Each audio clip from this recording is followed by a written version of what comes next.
Vamos lá, aula 2, elementos da didática. Relembra o que é didática? Relembra lá os fundamentos? Não relembrou?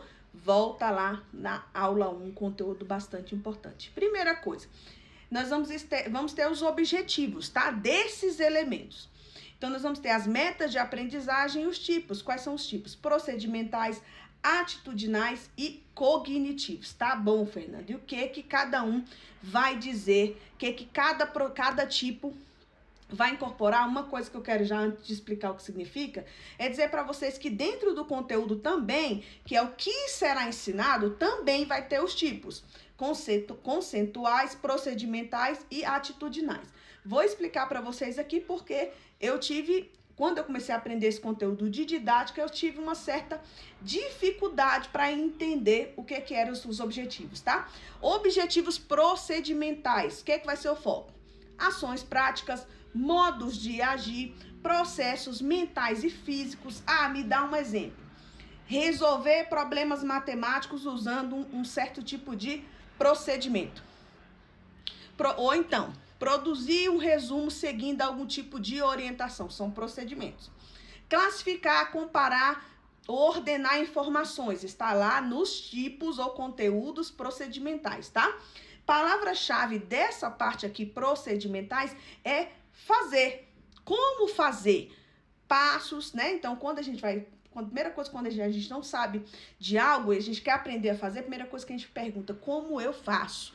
E aí, às vezes tem lá, por exemplo, a bula de um remédio, como você toma de 8 em 8 horas, serve para quê? O passo a passo. Ou então você quer montar alguma coisa que você comprou, como que eu vou usar? Então, passo a passo, as técnicas, as habilidades, né? Mas a palavra-chave é fazer. Procedimentais é fazer. Aí nós temos os objetivos atitudinais, o nome já vem de atitude, vai estar ligado às atitudes, aos valores, aos comportamentos e às disposições socioemocionais desses alunos, tá? Qual que vai ser o foco aí? Postura, valores, tá? Convivência, né? E como é que a atitude desses alunos diante de alguns tipos das atividades, né? Por exemplo, hoje, né, dentro da Secretaria de Educação, ou dentro de qualquer outro tipo de secretaria, nós temos o currículo e temos também o calendário escolar. No calendário escolar, nós já temos lá especificando algumas datas que devem ser trabalhadas pela escola. Por exemplo, Semana de Educação para a Vida, Semana da Conscientização Negra, Semana da Educação Ambiental, Semana do Combate e Prevenção da Violência contra a Mulher. Então, tudo isso trabalha com o quê? Com valores, com as posturas, tanto dos alunos quanto da sociedade, com a convivência ali, e também como é que aqueles alunos, com as atitudes que eles têm diante de tais atividades, tá? Então, qual é o foco disso aí? Quais são os exemplos? Vou colocar esses elementos ali dentro da minha didática porque eu quero trabalhar o respeito, né? E a fala que você deve ter para debater. O respeito à fala, à diversidade.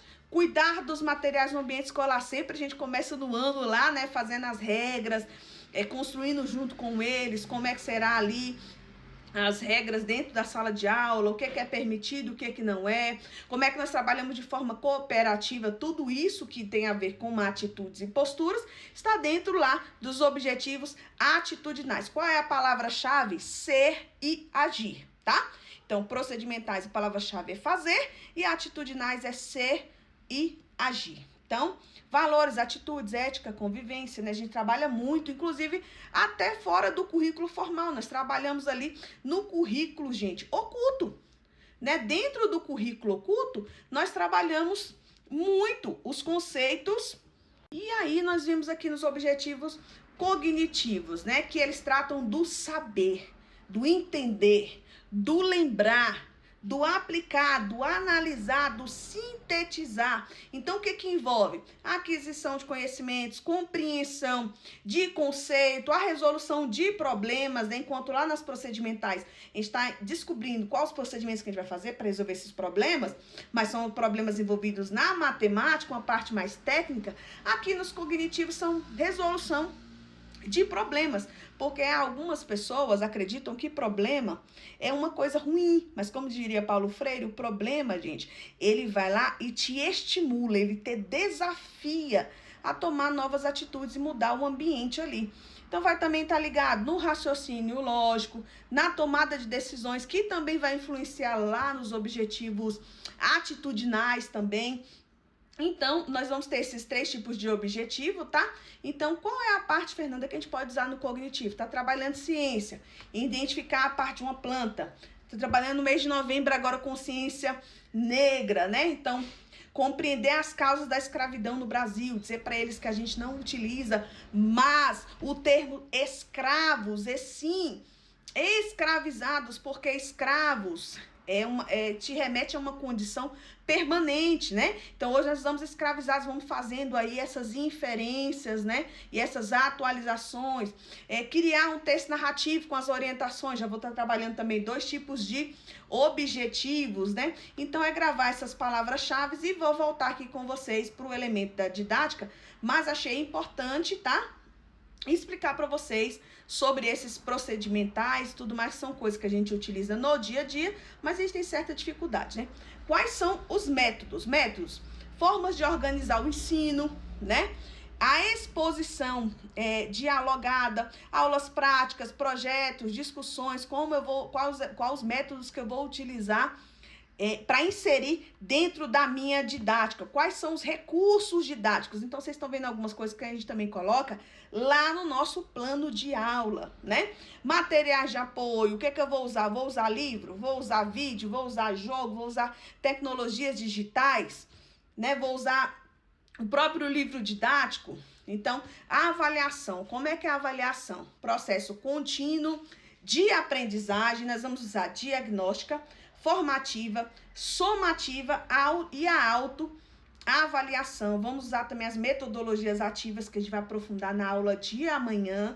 Metodologias ativas é muito importante você assistir essa aula também, fazer as suas anotações. Vocês vão ter 10 questões só de metodologias ativas. Quais são metodologia ativa? Sala de aula invertida, gamificação, estudo de caso, projeto, tá? E eu quero voltar com você aqui na parte de avaliação.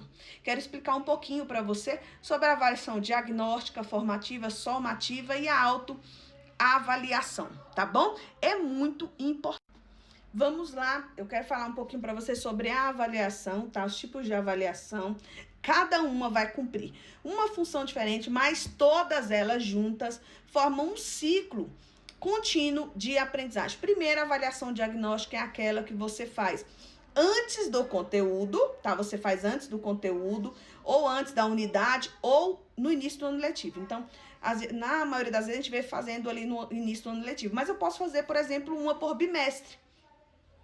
Posso começar uma nova unidade, fazer uma avaliação diagnóstica também. É diagnóstica para o aluno, mas ela também é diagnóstica para o professor, tá? Reflexo do trabalho do professor também em sala de aula. Para que ela serve? Identificar o que o aluno já sabe, tá? E quais dificuldades que ele possui, quais as fragilidades. Então, o que ele sabe, as potencialidades, as dificuldades dele, as fragilidades para eu poder trabalhar.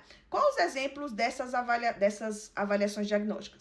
Sondagem, entrevista, leitura compartilhada, atividade inicial. Então, não necessariamente aquela prova imensa que você quer pegar conteúdo do ano anterior para passar para aquele aluno. Então, você tem que avaliar por que eu vou fazer esse tipo de avaliação? O que eu quero alcançar com esse tipo de avaliação?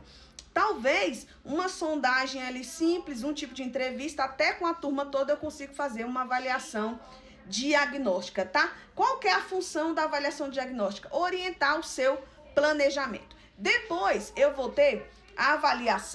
Vou ter uma que eu gosto bastante, avaliação formativa. Quando que ela acontece? Gente, durante o processo de ensino e aprendizagem. Então, para que ela serve? Então, se lá na diagnóstica eu vou fazer uma sondagem, na formativa eu vou acompanhar o progresso do meu aluno. Nesse acompanhar o progresso, o que eu preciso fazer? Ajustar as minhas metodologias, eu preciso observar aqueles avanços que a gente chama de potencialidades, as dificuldades que a gente chama também de fragilidade. Chega o momento também de intervir. Então, qual é a função? Melhorar as práticas enquanto o aluno está aprendendo, né? Exemplo, observação, devolutivas, atividade, exercício, registros, que é feito lá dentro da educação infantil. Então, assim, a educação infantil não avalia, ela não reprova, ela não tem avaliação classificatória. Mas quando eu faço um registro, quando eu observo, quando eu estou ali fazendo atividades, né, com os alunos, tudo isso serve para quê? Para uma avaliação formativa, né? Então é importante sempre retornar ali e temos uma que é a nossa avaliação somativa. Quando que ela acontece? No final de um período. Qual período? Pode ser bimestre, trimestre, semestre ou uma unidade também. Então vou fazer uma avaliação somativa para verificar os resultados e, se possível, aí registrar, que a gente não utiliza muito, que são as notas, né? Alguns lugares ainda utilizam nota, e dependendo do aluno, aí no ensino fundamental 2, né? Já vai utilizar as notas também. Se for anteriormente, vai fazer ali algumas menções, mas avalia de toda forma, né? Exemplos, quais são os exemplos? Provas finais, trabalhos avaliativos, projetos conclusivos, né? Estudo dirigido. Então eu tô ali avaliando ali o final. Depois eu tenho a autoavaliação, que é quando o aluno avalia ele mesmo, por isso a autoavaliação. O que ele vai desenvolver com essa autoavaliação? Autonomia, responsabilidade, consciência sobre o seu próprio aprendizado. Tem uns que vão mentir? Tem uns que vão ficar envergonhados, não vai saber? Também tem, mas isso vai promover uma reflexão, uma autorregulação também, tá? E também tem uma que é bem interessante, ela é pouco falada, gente, que é a avaliação pelos pares, que é realizada entre colegas de turma. Que às vezes tem professor que faz isso. Ele pega uma atividade, vamos trocar atividade com o seu colega vai corrigir a sua, você vai corrigir a dele, você vai fazer as intervenções aí no texto dele, depois a gente vai fazer aquela correção coletiva. O que isso vai ajudar, gente? Vai desenvolver entre eles cooperação, em alguns lugares competição, né? Criticidade, empatia, capacidade de dar e receber feedback. Então, ele está ali colocando o seu ponto de vista, enquanto ele está colocando o ponto de vista sobre o trabalho do outro, sobre a avaliação do outro, o outro também está colocando sobre a dele, está dando feedback sobre a dele, tá? Então, isso tudo vai aprimorar aí um olhar crítico, que é tudo que a gente precisa dentro dos nossos alunos, que eles sejam protagonistas, que eles sejam sujeitos críticos do aprendizado e que eles consigam trabalhar de forma colaborativa, né? Então, um resumo curto aqui para você entender. Diagnóstica vai descobrir o ponto de partida. O ponto de partida. Formativa vai acompanhar e ajustar o processo, né? Somativa, registrar os resultados finais, pode ser final, de bimestre, trimestre ou até de unidade. Autoavaliação, o aluno analisa seu próprio desenvolvimento, e a avaliação dos pares, que os colegas avaliam colegas, com foco no desenvolvimento. Então, achei isso é bem importante, a gente utiliza bastante. Agora vamos para as questões. Vamos lá para a questão, vamos para